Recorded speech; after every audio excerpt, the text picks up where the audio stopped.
गए या नहीं? Yes, we are live. Hi guys, welcome to another episode of In Conversation. Today we're gonna decode the Union Budget, latest presented early this Monday, and we have a panel of three people with us today. Right, starting from Tejas Panchal, who's working at Let's Venture.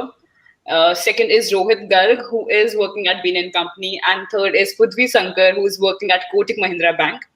All three of them will help you decode the budget with respect to the economics of budget, the few stats that budget has played over, the new concept of bad bank and DFIs, and then we'll also touch base upon why stock market is running so much and how we see the future of stock market post this budget. Keep posting your questions in the chat box. We will be happy to answer and take them at the end of the session. And stay tuned. Hope you enjoy the session. Over to you guys. And thank you so much for being on the platform today. We are really looking forward to a fun and eventful session. And I think we should thank you, Apurva and Ritika, for organizing such a lovely sessions every weekend. Okay, before much ado, we'll start with it. Hello everyone. Just to start off with the slide, before you get afraid about by seeing all these numbers, just have patience. We'll guide you through the whole all the numbers, and we'll understand the bird's eye view of the whole budget. So the aim of this slide is to understand how the numbers have played and what is the story or the context behind those numbers, which will be helpful for us to understand the specific line items in the coming slide. Starting with the GDP number. So finance minister is expecting that the India's GDP would grow at 14.4% in 21-22, and it would be 222 lakh crores. Uh, just just to give you a context behind this number is as we all know that in current financial year the GDP has contracted by 7.5% around. And the next year we are expecting that this number would increase by 14.5%, which is a double digit growth rate. So what we need to think here is that how we would achieve that number.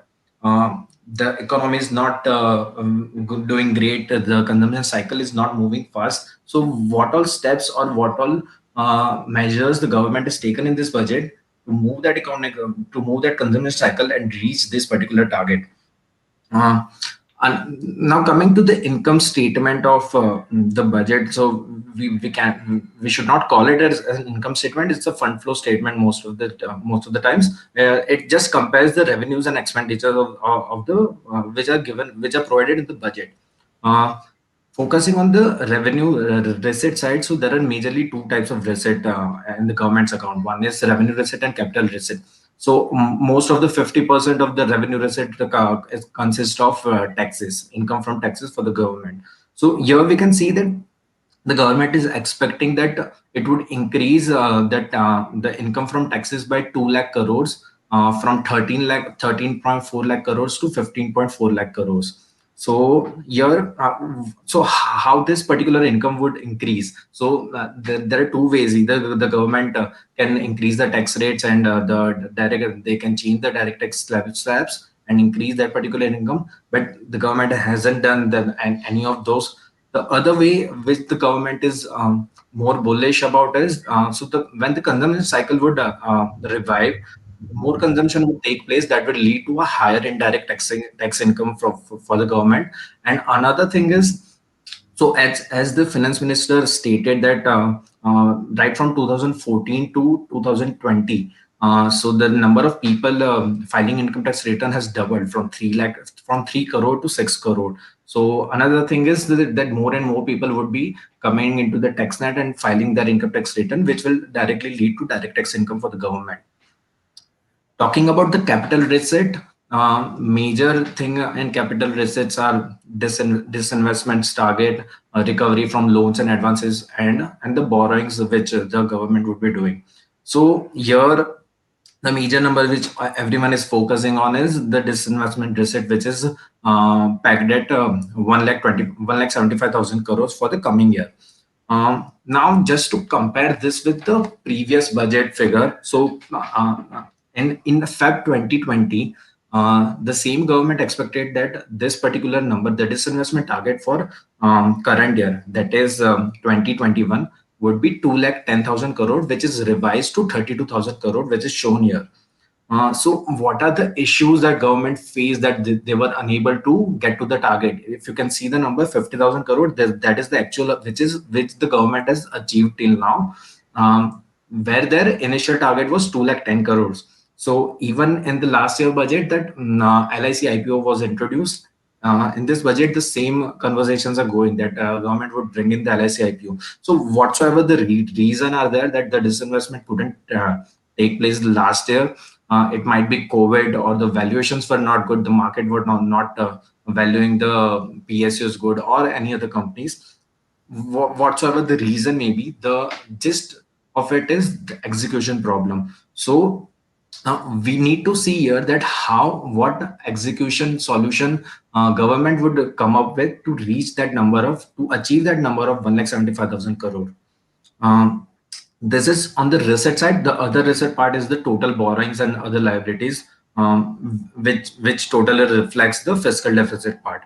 But now focusing on the expenditure side, now government has increased expenditure, as we all know, divided it into revenue expenditure and capital expenditure. So capital expenditure is expected to reach at 5.54 lakh crores, sorry, which is 34% higher than the previous. So 2021 revised estimates, which is 4.4 lakh crores around.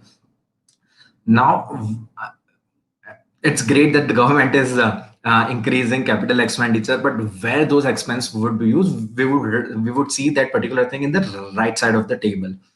Just sticking on to the expenditures, if you compare the revenue and expenditure, there is a fiscal deficit of 150 1.150 lakh crores, which for the coming financial year base estimated. So yeah, so for the current year, the revised estimate, the government is estimating that 9.5% would be the fiscal deficit, and for the next year it would be 6.8%. The issues here are, so there is an FRBM Act uh, which which makes government prudent in their finances. So FRBM Act legally allows that government need to bring down its fiscal deficit in 3.5%. Now, what are the problems here? The government has taken a growth-oriented approach. Why they have taken it, we will discuss in the coming slide. But this has shot the fiscal deficit upwards. Now, the issues here would be, if my fiscal deficit is high, all the global rating agencies would just degrade my GSECs, government securities, uh, which would impact the foreign investors coming into India. So what happens generally is, if I'm a debt, consider it as a debt-ridden company. If there is a high debt company and a low debt company, which would you invest in? If this is the only information, obviously most of them would be preferring the low debt company, as the ratings. If we apply rating to both the companies also, the low debt company would be rated at a higher grade of investment. So this is the issue here. Why 9.5%? We will also discuss that what all things from the expenditure side has contributed to 9.5%. Now coming to the expense side, here we will see that each and every, not each and every line, but major line items which is contributing to the major 9.5% of fiscal deficit. Interest income, you can see. So just to give you an idea of this particular table, so variation is the difference or the increase or decrease in percentage from 2021 revised estimate to 21-22 base estimates. It's not compared to the actual column. So as the borrowing plans are increasing, the interest rate would surely increase for the government. Hence, a 16% is estimated in the next year. Defense, we can say that minuscule increase in defense as compared to the last year. The government has budgeted for this year. Transfer to states and UTs. This transfers are many transfer, but the major transfer would be coming from the GST compensation, which the center would be providing to states and UT. So there is an increase in 30 increase of 34% in it. 1 lakh crore of the amount is estimated or budgeted separately for GST compensation to states and UTs. Coming to subsidy part, now here is the trick thing. So looking prima facie, we realize that government has reduced the expenditure on subsidy, but that's not the case. Actually, what has happened here is government has revised the current year estimate and brought it to 5.95 lakh crores from earlier around 2 to 2.25 lakh crores. So this year, what the government has did is the government has done is they have brought all the off-balance sheet items to the budgeted figures. What does that mean is, so government provides subsidy to FCI, Food Corporation of India, who buys wheats and rice and all and other grains from farmers at MSP, and they sell it at the central sales price, which is also which is also decided by the central government. So there is a difference between that price and the additional. So the loss for that particular price is borne by the government. Now, government, what has been the scenario in the past is, if so FCI so government owes FCI 100. If, for example, government owes FCI 100 rupee, government used to budget only 20 to 30 rupee per year in that particular thing. The difference, 70 or 80 rupees, were taken as a loan from FCI from NSSF, National Saving Funds. So that loan was not reflected in the budget, and hence it was not getting reflected in the fiscal deficit of the government. From this year, what government has done is they have brought that particular loan from NSSF to the books of the government, and brought in a greater transparency for the budgeted figures. Hence, it is a good move, and this has led to increase in the revised estimate of 5.95 lakh. And for the next year, government is estimating that 3.35 lakh would be given as a subsidy, and hence that you can see that that figure is you can see that 43% lower expenditure is done in subsidies. Mm. The next thing, then many other things like rural development, there is a decrease. So don't get deceived by this number. So many of them are like, for example, health. Health is there. So we heard in the budget that the finance minister told that 2.25 lakh crores has been allocated for health and medicines. So this health figure is 74,000 crores. The reason here being is, so now that particular 2.25 lakh health figure also includes rural and urban development. So they will be allocating capex for health and wellness facilities in urban and rural areas. So hence there would be a combination of number which would lead to 2.25 crores. Another interesting thing which we can see here is the tax administration part. So here we can see that there would be a decrease of 11% in tax administration. Why this is a good move is, on the revenue side, we saw that the government is expecting that 2 lakh crores of tax income they would increase, along with decreasing the expenditure in collecting those taxes. So a greater efficiency is brought in. We will see that why this particular expense is decreased in the next year, because the government is planning to be tech savvy and increase its efficiency with the use of technology by having faceless returns, and also that expense is getting decreased year by year, which is a really good move from the government side. Another highlight of this particular thing is, so yes, the development. So government has also funded separately for the development of Northeast, which is around 2,000 crores. I'm frankly not aware of whether that amount would be sufficient or not, but it's just comparatively, it looks at a greater effort is given on that particular part. Going now understanding the economics of the budget. So this was the whole overview of the numbers in the budget. Now let's take a back step and see that why was this growth oriented approach was taken in this budget. Just focus on the graph on the left hand side.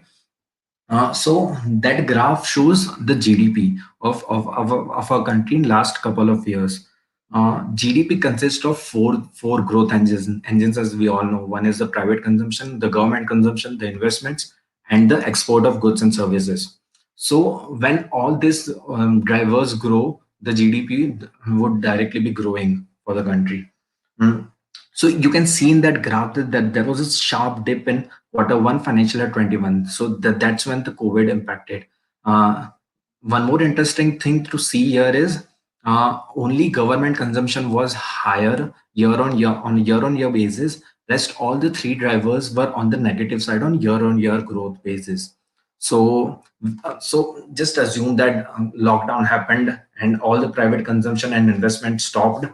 The exports were impacted. Well, the government used to spend the budgeted amount which they have planned it to do. So this led to 23% of contraction in GDP for quarter 1 2000 financial year 21.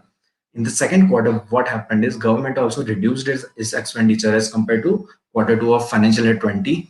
And um, so this is a counterintuitive thing, but the GDP contraction seen in quarter 2 was around 7.5%. So now considering that the consumption is stopped, what measures did RBI took during the lockdown and after the lockdown period? So RBI was so okay.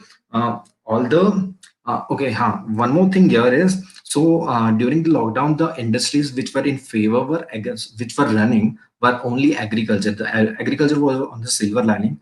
All the other industries like manufacturing, construction, other consumer goods companies, and all were the hardest hit.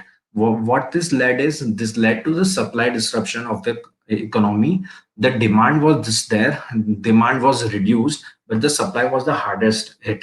Now, when the supply reduced with this stagnant or so-called stagnant demand, the RBI was afraid that whether we would see a higher inflation here. Now, RBI is mandated under LF to um, keep the inflation between 2 to 6%, that is 4 ± 2 on either side of 4 ± 2 on the either side. What has happened in the whole 2020 is most of the time, I think in the last 6 to 7 months of 2020, inflation shoot up from for more than 6%, and the reason here was that the supply side was hit and the demand was not reviving as per the expectations of the government. So what RBI did is they reduced the repo rates to 4%, the lowest in this the lowest from the last very long time. uh, what they did along with it, they did the quantitative easing exercise. They flowed money in the market. They reduced CRR so that the money in the hand of people is higher, and so they can spend and let the consumption cycle revive. They restructured loans. They brought in restructuring scheme for the existing loans and all. Uh, Now, from here, you assume or you understand that what all ways or what all paths the government was having.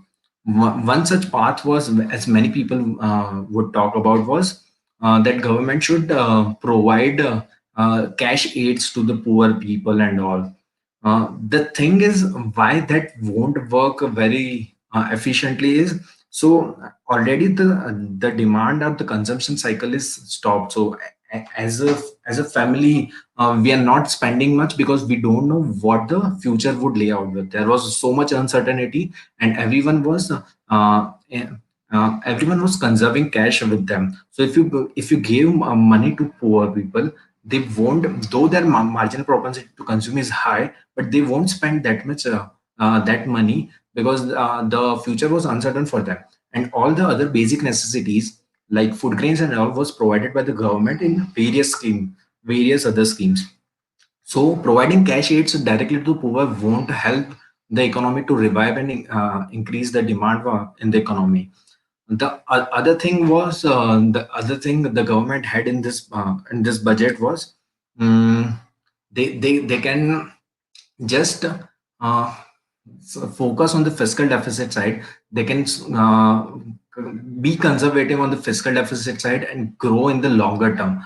Uh, what the government has taken is they have taken an aggressive approach. They were focusing on growth and high capital expenditure. Now this particular tweet from Sandeep Parekh, he's a well-known investor, securities lawyer. This particular tweet totally briefs about the whole budget situation. So he says that the massive spend of government on all this infra projects, education, rail, metro, along with not increasing any taxes, uh, will compel the government to will force the government to sell its assets which are not utilized in a productive manner. So government is planning this as an investment to increase the income, and those income would be used in the capital expenditure, which would be fruitful in the longer run. Now, you remember we started with the GDP growth of double digit 14.4%. Now, how that GDP growth can be achieved? So here are the four drivers which led down to the reduction in GDP. Now, if we take another view is, so for any economy, when the factors of production, go back to the basics of economics, when the factors of productions are performing really well, it would grow the economy in a huge, it will impact the economy in a huge way. So what all provisions, so these are just I mean few examples of what all provisions or steps the government has taken in all these factors of production, starting from land.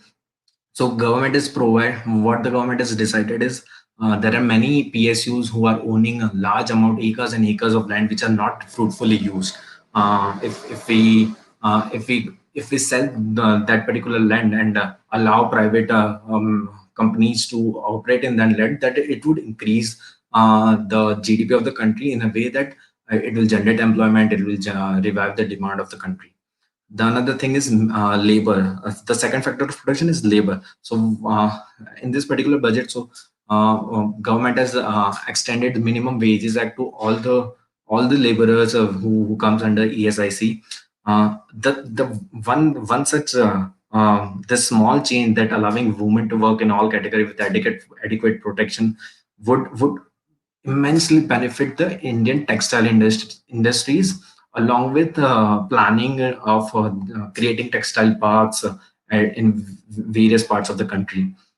Also, gig workers are now brought under the social security. So they are just doing things for labor. Even the Labor Reforms Act, which got passed in 2020, has impacted a lot. Capital, so a lot of capital is available. They have allocated 200 billion rupees for bank recapitalization. Also increased FDI limit from 49 to 74% for insurance sector. So this will bring in the capital, and even on the entrepreneurship side, they have eased the provision for OPC. So yeah, the foreigners, the limit, the number of days for foreigners has been reduced from 180 to around 120 days, which will even the capital limits of OPCs are done away with. They have extended it to small companies. So many legislative provisions are provided for easing the entrepreneurship and creating a stronger base for factors of production of the country, so that the growth and the demand cycle of the country gets revived. Prithvi, anything from you to add on year on inflation or anything? Yes, Tejas, I think you've almost covered all of the points. One thing that I would like to mention is the inflation, apart from being driven by higher revenues or incomes for the factors of production, the other leg of the transaction being if the government starts spending more of the income or expenditures, so it requires money, and which would require the government to borrow on a larger scale. So this increased borrowings by the government leaves less space for the private companies or private investments to borrow. So which means there would be more demand for money, but there would be less supply for the money in the market.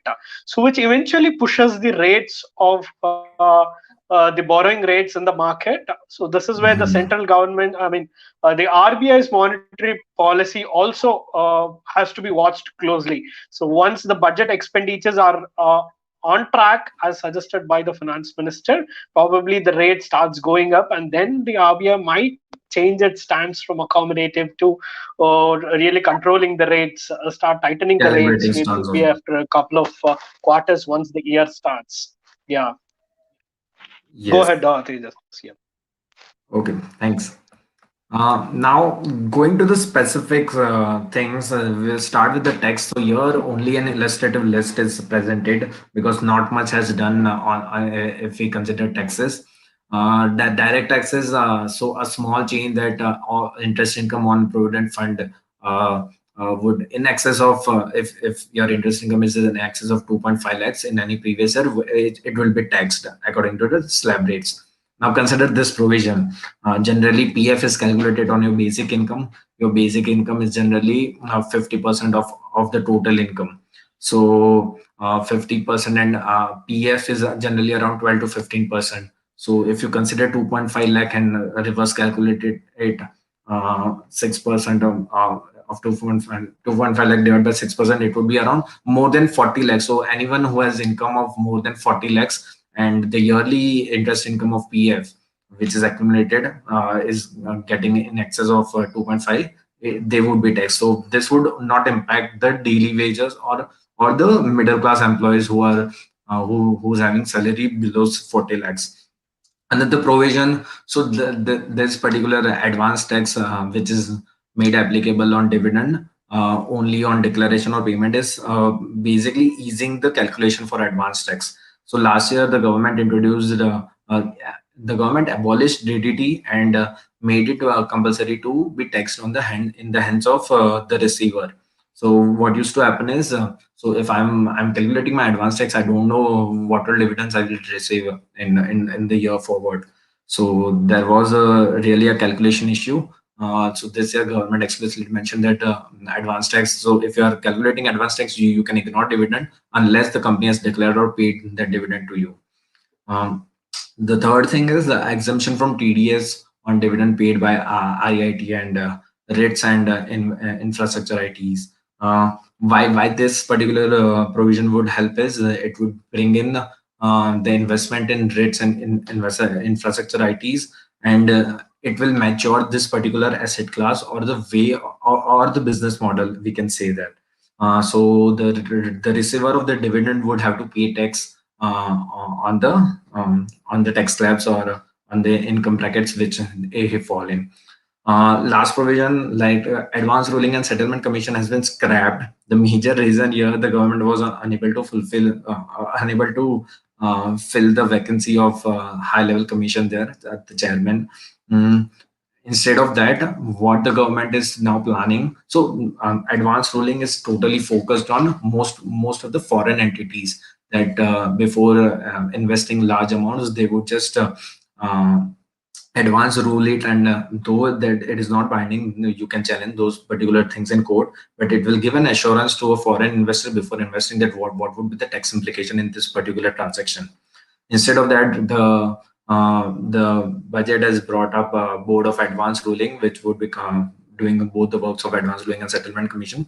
Uh, the main thing here is they are focusing on completing any advance ruling in 60 days, and it can be challenged in the high court in next 30 days. So the efficiency part is brought in, so that is a good thing. Focusing on the indirect taxes, the good part, no GST hikes and all. This was for a particular point. So many of the professionals like CA and CW are really upset about this. Is so government has done away with the accounts of getting audited by CA and CWAs. What the government has brought in is the businessmen would self-certify those particular transaction and file it for the GST purpose. Another thing is input tax credit. Now, initially, what government did is they were allowing input tax credit, which is so how the transaction takes place is if I'm a seller, I will upload my particular invoice on the GST portal, and I will write the GST number of the buyer in that particular invoice in that particular entry. That GSTN would be reflected in the accounts of the buyer. Now he would be able to claim input tax credit for that particular amount. But what people used to do, they were not diligent in filing those particular invoices on the portal on a time to time basis. Hence government told that if we would only allow 100% of the input tax credits which is getting reflected in your account. The same is with the TDS. So if your employer has deducted your TDS but the same that doesn't get reflected in 26 CS, you won't be able to claim it unless and until it gets reflected. So this is just to speed up the process and habituate people in filing the returns in a diligent manner. Last point. So many of this is really a trick game with the government played. So they introduced agriculture infrastructure and development sets on specified goods. It's around 12 goods are specified here, and reduced basic custom duty and special additional custom duty on those particular things.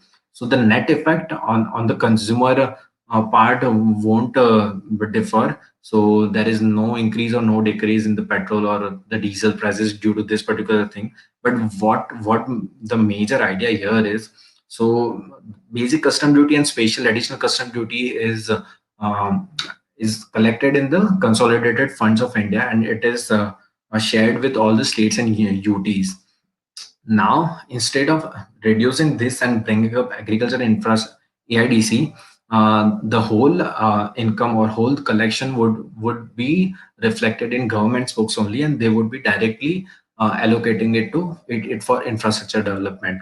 Hence, this sharing of income, so it surely reduced the income for the state, the share of the states and UTs, but it increased the income for the government, central government. From here, I think Prithvi would take. Yes, Tejas. So, guys, I think Tejas has given a good idea about the numbers and how the economics works with the budget and all. So, I'm here to take you through the sectoral impact of the budget, the government schemes, and various expenditures for various sectors. So, let's understand the context first, that we are in the COVID times and where the world is expected to be in a strong recession.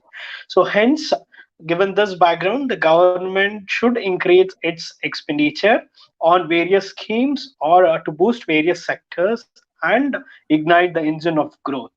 So, having said this, let's take a look at key sectors which are the growth engines for the economy. So, firstly, let's start with the agriculture because that's a trending topic for various reasons. So, the government has invested in this sector in two ways. One, increasing the agri credit facility that's been offered to the farmers, means farmers can borrow more amount through the credit available with the microfinance institutions or NBFCs or other banks. The other one is increased capital allocation to various funds which promote agriculture. These are like rural infrastructure development fund and the micro irrigation fund. There are various schemes also announced which are to boost the agriculture and allied activities like fisheries and so on, to give a boost to this sector. However, let's note that the main two bills of agriculture has been passed and it's still on a debate on a different level. So, having said this, the sector has not received much attention in the budget, and it's just they're looking forward for a lot of structural changes in the sector for agriculture. The next one is the pharma sector. It was expected that the government spends a lot on pharma and healthcare this year. Likewise, the government has also increased the allocations to the healthcare sector, which was around 137% hike in the outlay for health and well-being. So let's not jump and celebrate it. There's a caveat attached to it. So not this entire 137% is directly a healthcare expenditure. So there is a significant portion of it is going towards COVID vaccine and also towards the expenditure as stipulated by the Finance Commission.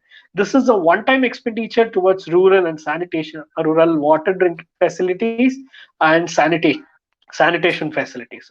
So, in absolute terms, only per se the healthcare expenditure has not greatly increased as it is supposed to be or as it is claimed, which has become a point of disappointment here. And the government has also earmarked the 64,000 crores for over 6 years for building up the healthcare systems and increasing the capacity and creation of new health institutions in the country. The third and the major core part of the budget has been the infrastructure spending. The government has high time realized that it's the infrastructure, without proper infrastructure and investments, it would be difficult to achieve its dream of a trillion economy. So hence the government has ramped up infrastructure spending in the current year. So the capital outlay and the budget increased by 26% on an year-on-year basis. See, the capital outlay has increased for railways, roadways, and also with the Metro Light and Metro Neo projects, which are undertaken to increase connectivity at a very lesser cost in tier 2 and peripheral areas of tier 1 cities. These projects, no doubt, requires a huge capital expenditure over a period of time. So they also undertaken various projects under the dedicated flight corridors. So ultimately, these projects are going to lessen the transport and cargo transport, passenger transport costs over a period of time, which is a good thing. So also the urban infra has been, various schemes have been taken for development of urban infra, especially for the Atal mission cities as well. So the another important thing for the infrastructure projects is various projects have been brought under the national infrastructure pipeline, with around 7,000 being proposed for the next year, which will increase more efficiency in completion of projects and raising finance for these projects as well. And the next other corollary sector for this would be the real estate and the cement sectors. So the government has extended the tax holidays and other exemptions related to affordable housing by another year. So this is expected to boost the real estate sector, the housing finance sector, and other NBFCs in the market. Further, the ancillary industries for the construction industries, being the cement and other sectors, are also get a boost because of the greater infrastructure spending and introduction of new projects and real estate constructions. So next comes the biggest chunk of sectors, which is the financial sectors. So the major, let's briefly touch upon the major changes or major things that needs to be discussed in the financial sector first. As regards the banking and financial services, the government has brought in the bad bank concept, which is the way to effectively handle the NPAs by stressed asset resolution by setting up an ARC and an AMC. It stands for asset restructuring companies and maintenance companies. So basically, the NPAs of the banks are expected to raise from 7% last year to 15% this year in September on account of COVID complications. These complications arise primarily because of a couple of things. So one, the government, in order to boost the economy, has been pumping liquidity into the economy through banks. This liquidity, and the banks have been giving loans under the Atmanirbhar Bharat scheme, version 1, version 2, version 3, to various sectors and companies. So any point of time, any negligence would lead to over lending by the financial institutions, making the loan bad and irrecoverable for the banks. This would lead to high concentration of NPAs, creating structural problems and capital issues for the banks. So in order to effectively handle this, the government, I should appreciate the government for this, in fact, for idealizing this NPA handling at the very beginning itself by introduction of a ARC and an AMC, a structure at the very beginning itself.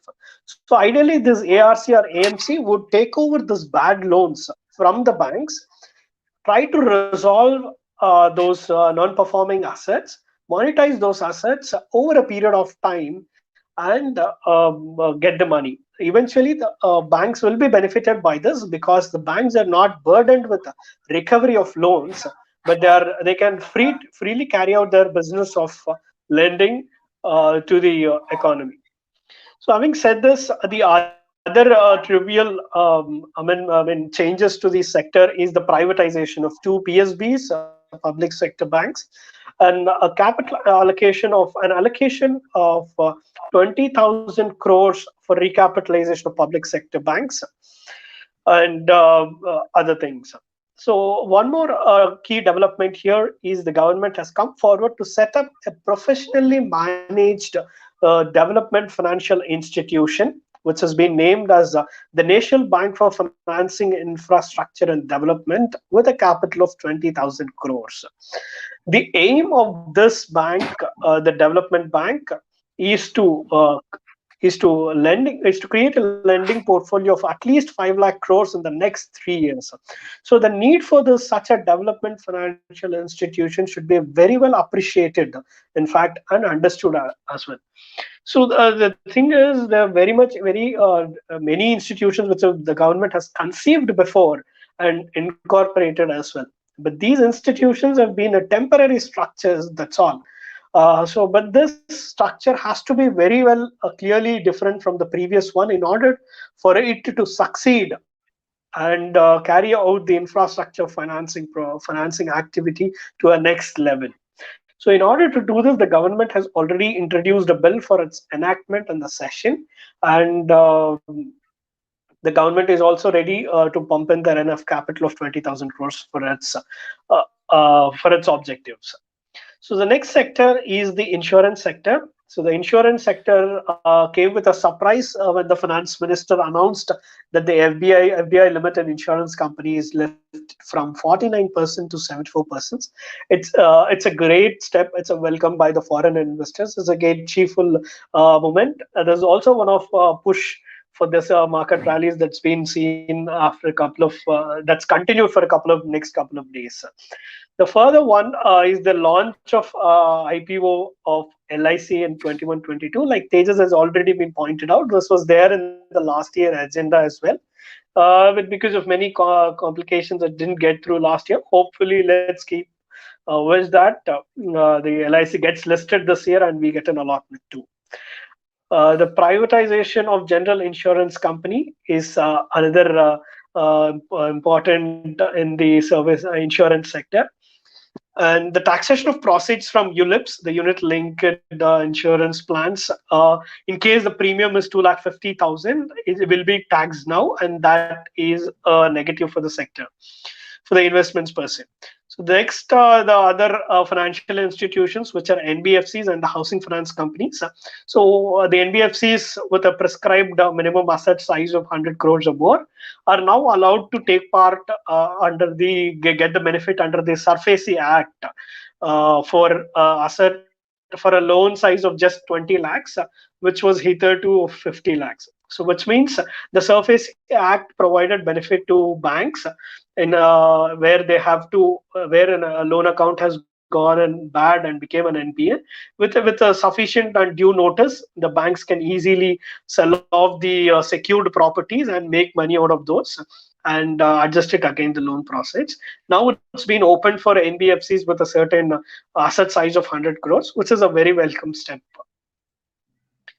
Oh, this should also be understood that while there are other provisions like the insolvency and bankruptcy code, which the government has already put in place, still its further push is required in many fronts. So that's where the government has decided to set up these institutions the ARC, AMC, which are bad banks, to quickly help the banks preserve their capital and go ahead with their lending business and not be stuck with NPAs. That's the highlight and the most welcome thing for the financial sector as a whole. Next, moving on to the other sectors. So the manufacturing sector has been announced with a production linked incentive scheme for the domestic manufacturing industry. There's around 1.97 lakh crores being earmarked for this over a period of 5 years to boost this sector. Or and the next one, major one being the automotive sector. So the voluntary vehicle scrappage policy, which has already been heard a lot about this. So this policy is expected to create a replacement demand in the for the industry, which is kind of revival and brings a lot of hopes to the automobile industry, because it's already been stuck with the recession problems. So there's a hope for this industry. And in order, the another initiative was that enabling private sector participation in the public transportation of cities under the PPP model is also a welcome step. This would further increase the demand for the consumer CV vehicles. So the focus on higher infra and road constructions is definitely a boost to the sector. Further, there are small tinkerings with the customs duty, increase for auto components, and whereas decrease for some ferrous and non-ferrous metal products, which are basically the inputs for automobile industries. More or less, this will not have a material impact for the automobile industry as such. So overall, the automotive sector was happy with the budget and rejoiced very well. We have to mention that. So the next couple of small sectors would be the consumer durables and appliances. They were here, and there a rise in import duties in solar products, electronic components like ACs and refrigerators. So this would in a way help the domestic manufacturers boost the economy, or boost the economy with their production thing. So this should also be seen in junction with the production linked incentives that the domestic manufacturing industry will be receiving. So that is yet to we have to yet to wait and watch how this works for all the sectors or the industries. And the oil and gas sector is the next one.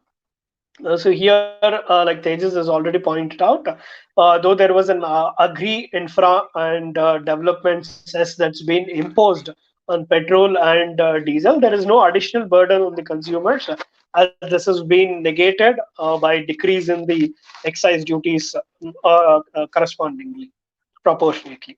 So the second for the oil and gas industry is the asset monetization of the crude pipelines of GAIL, IOCL, and HPCL in this budget via infrastructure investment trust. So this is one thing that the government has been doing on and off. So the 2007 followed by the 2017 economic survey, the government has taken up the asset monetization on a big level. So they have identified various assets of PSUs, and they have tried to put it through an investment infrastructure trust, and sell it to the alternative investment fund AIFs, and make easy for the PSUs or the major capital incentive industries to raise capital. So under the scheme, so let's take an example to understand this asset monetization. So what happens actually under this? So GAIL or IOCL or HPCL would lend their crude oil pipelines to an asset, to an infrastructure investment trust. So they give away these pipelines to this trust, and in return they would be getting a securities being allotted, being given to them, which the companies are free to make money with them. So they will get money to the extent of the assets being released to the trust, and with that expenditure being released, with that amount being released to the companies, they can go and invest further in their capital expansion plans or modernization plans. And this also, on the other front, the trusts will be able to raise the money through various alternative investments funds, mutual funds, pension houses, and other investment agencies. So this will further helps the companies to easily borrow money in the economy, from the economy. Then next move on to the other sectors, the power sector. So the power sector has been struggling a lot, and the government has again come up with a reform based. result linked scheme with a capital outlay of 3 lakh crores for the next 5 years. So if the discoms were able to demonstrate that they were able to implement, modernize, and undertake certain reforms, they will be receiving a capital support from the government through under the schemes. So also there's a proposal to end the discoms monopoly by providing the customers access to various other discoms. That's a very much welcome step from the consumer point of view. Overall, there's no much here for this industry power sector. It's been neutral almost. There's also other small sectors like the metals. There was a reduction in customs duty, and also the anti-dumping duties on certain steel products have been revoked. On precious metals being gold and silver, there's a reduction in customs duty and increase in duty on synthetic cut and polished gems. So this would definitely boost the sector of jewelry in India. So the textiles sector, the government has announced establishment of 7 textile parks under the mega investment textile park scheme. So this and further reduce the customs duty on various fibers and yarn material, which would definitely be a boost to the textiles industry, which has suffered a lot during the COVID lockdown and COVID complications. And there were other sectors. These are the major sectors that have been covered by the finance minister on his speech. There are various sectors, other sectors as well, which did not, which actually received a smaller attention, or namely the FMCG. There was no taxes or cess on cigarettes this time, so that's helped the companies like ITC cheer this time, like any other previous budgets. So apart from this, there's telecommunications. So the government has allotted 9,000 crores for the ongoing BharatNet project. Other sectors like media and entertainment, transport and logistics, technology, education and skill development, etc., received its due share. And it could have been more better. The government could have given push to particularly the education and skill development sectors. Also, the aviation sector received its there's no major boost for the aviation sector as well. However, the government again applied the asset monetization process for aviation sector with a couple of new ports that to be coming up with the tier 2 and tier 3 cities. On an overall basis, to sum up the sectoral impact, so the government is clearly wanted to drive the growth for the economy. Keeping that in mind, the government has increased various allocations, increased the capital expenditure for various infrastructure projects drastically. The key thing would be the implementation of these projects, of course, and it should be taken. It should be ensured that these budgetary allocations are not being hampered on account of any issues further, because that would create further complications of its own. Also, to ensure that the government clearly commits to whatever it's been allocated to in the budget. So, having said this, there are a couple of things that's been missed out in the budget, or where there is no enough satisfaction from what from the job of the finance minister. So, one is a lesser expenditure on public health infrastructure. So, like I've already mentioned, the huge increase in the public healthcare sector is mainly on account of two things: the COVID vaccination supply and the one-time allocations on account of recommendations by the finance commission. So apart from these two things, the budgetary allocations for healthcare sector did not see much increase to utter disappointment. So this is one area of disappointment. And second, would be there's lesser incentives to boost the rural income. So all the previous budgets, almost whenever I can recollect, there was a lot of discussion about the Mahatma Gandhi National Rural Employment Generation Scheme, or which is famously called the Manrega. But this time, the scheme has received a slightly marginal increase in its allocations, which which doesn't did not go well with the market. So the first, so the one thing that needs to be understood here is that the rural income has to be given more income. I mean, the rural areas should be given more capabilities and income generating capabilities. So this is where Manrega had played a crucial role in it. But this time, it left a certain disappointment to certain section of people here. The third is FM's. This no particular announcement, specifically with respect to unemployment, which is one area of concern, definitely. And the many and other things was that there's a internal working group report of RBA which brought out certain recommendations for NBFCs and banks. So it was the industry was hoping that these amendments will pass through this session of budget session, but unfortunately it did not find a place in this session. Also, the GST related mm, uh, amendments were also expected, which did not see through it. One such popular demand was that the government, there was a request to the government to reduce the GST on healthcare or medical premiums paid, which is currently standing at 18%, but that did not find a mention in the budget. I understand it needs to be understood that the GST rates will be taken care only by the GST council, but there was expectations from the insurance industry and also the general public that there would be certain announcement in this regard in the budget, which is a miss.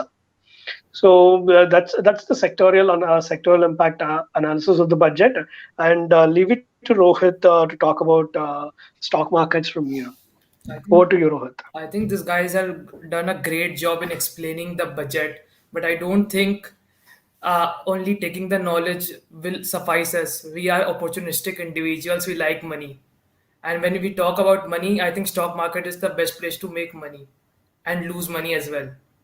I'm So sorry, when Rohit. I just want to interrupt you and just put a disclaimer right here that the views that we are presenting in terms of stock market and any of the ideas that we give for investors is purely their personal opinion, nothing to concern with any of the employers, and also not to hurt anyone's sentiments. It's just their personal idea. Go yeah. ahead. Even we are not SEBI registered advisors. Sure. Chalo, cool. So basically, if we cannot utilize our knowledge which this guys has given us, both of them have done a great job. I think we have wasted our 1.5 hours and will waste our time working 9 to 5 or 9 to 6 and working for somebody else. So this is a Pandora box, and stock market is a Pandora box. We don't know what lies ahead. I think next slide, please. So probably this is the I have seen last 10 budgets, and this is a great move by the finance minister where they have focused on the growth story and have not implemented the tax. If we see the market was little bearish because our great finance minister, whenever she speaks, she makes the bears run faster than the bulls. But now she has given some cheers to the bulls, and the bulls has taken the opportunity and recovered the last lost 3000 points in just 2 days. On the budget day, the market has risen by 2300 points, which is massive in terms of 5% increase, and it's created a massive wealth for the investors. Uh, but have we capitalized that?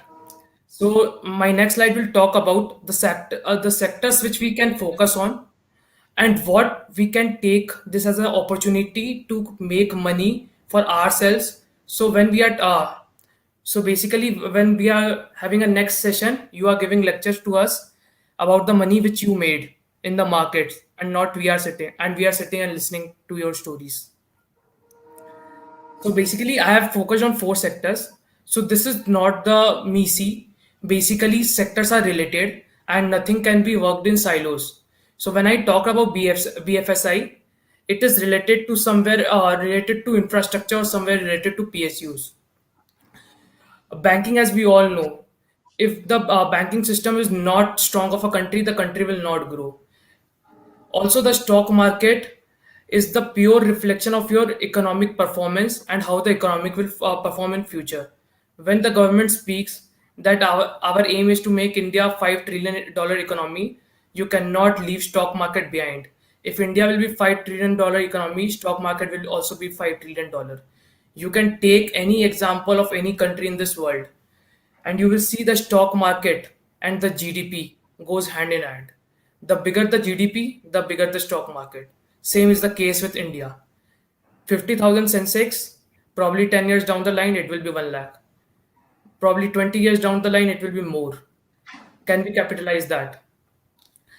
Only things which we need to see before investing and for all the new investors is basically we need to first understand where we are investing. We don't need to look at from the current point of view, look at from the future point of view, whether you will buy this product 5 year down the line. If you think the this product has the potential to be sold 5 years later and the company is doing good and has a less debt, please go ahead and buy that. But that is not all. There are more things which goes into that. So I will give certain insights about these sectors which are given here. Basically, defense. If you see the defense spending of the government has been grown at a 9% CAGR over the 10 years. Currently, also the government has increased the allocation on the defense budget. India is on the roll to make everything private. And when they are making everything private, they want to make their motto make in India. So defense also will gain from this sector. Companies which are in the defense domain will surely get benefited from this move. And as the money flow in these sectors, the stock prices will jump exponentially. Infrastructure, government has this Modi government has focused on infrastructure growth and the real estate goes in hand. As my friends mentioned that there is tax holidays given in real estate, the infra is bound to grow. The 1.7 lakh crore is expected by government to spend on building infrastructure sector. That is huge given the budget size of our country.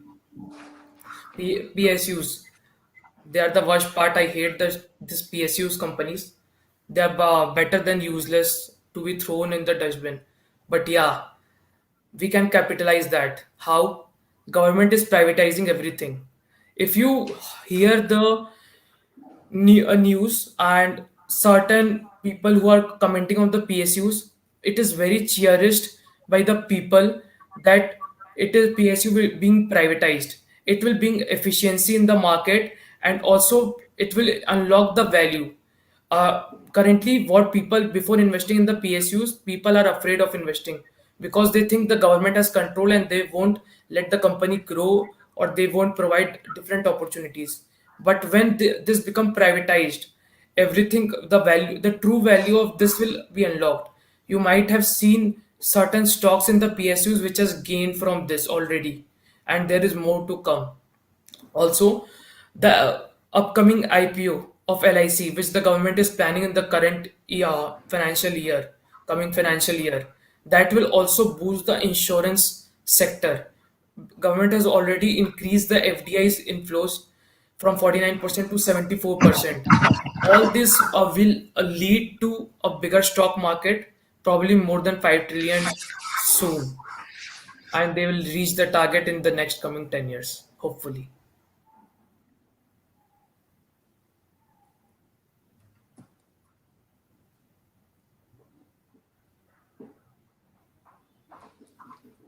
I think, guys, we are done. Like it's all we had to speak about it. We won't take much of your time. But Apurva, over to you now. Hi, this session was really insightful. When we talk about stock market, it always takes all the charm. And talking about macroeconomic factors was great. Thank you so much, Tejas, Rohit, and Prithvi for this session. We do not have, I think, any live question and answers here, and rightly so, because you guys have summed up the complete budget in a very lucid manner for everybody to understand, and also to focus on which sectors they want to pick in for building jobs, building careers, or to track for their stock market investments in the coming future. So, any closing thoughts from your side, and then we'll wind up for the session today. Nothing much from my side. The air is that the budget is very much growth oriented and people are optimistic. There is an optimistic wave over in the stock markets, in the business side. But what I really want to see is how the government is executing it. So if they're executing and they're able to achieve the double digit growth rate, it would be a phenomenal comeback from the for the Indian economy, just like how India won against Australia in this in 2021 Test series. So just would relate to that thing, and it would be a great moment for the whole country. So, something from you, Rohit. Well, I think Prithvi should go ahead. thanks, Rohit. Well said, Tejas. In fact, that's the idea. So, budget is not over on Feb 1st. It's just the beginning, and the budget just started. So, we'll have to wait for it to wrap up, wrap in the next year. See how it's going to unwrap itself. It just if it's all going well without any complications. Hopefully, we all get away from this COVID complications of last year also. Then it's going to be a great Shubharam for the coming decade and would kickstart the growth engine for India definitely. Awesome.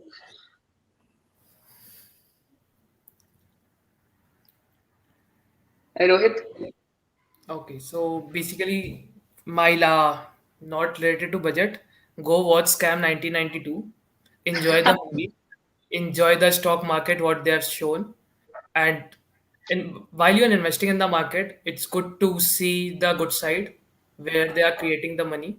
But it is obviously very good. The other good part will be you also see the bad side also. So people only don't make money, they lose also. So it is very positive to invest in the market, but yeah, at the same time you need to be cautious while investing, and you need to balance your money in different places. So Well that said, yeah. I mean, that really sums up a good insight for every person who plans to invest in stocks, or who is a stock market lover, who is always fascinated that what this markets hold for them. So definitely a lot of profits, but it does come with a risk which you have to calculate for yourself, that how much risk you want to take and how much bets you want to put into the stock market. This market can really make or break your game. And as Rohit said, go watch Scam 1992 and see what that person has made this market to be. So and till then, stay tuned, and that's all from our side today. We hope that you enjoyed this conversation. In case you have any questions, feel free to reach back to us, write email, or connect Tejas, Rohit, and Prithvi on LinkedIn, and they'll be there to help you, I'm sure. And with this, so we end the session today. Thank you so much, and good night. Thank you, guys. thank you guys.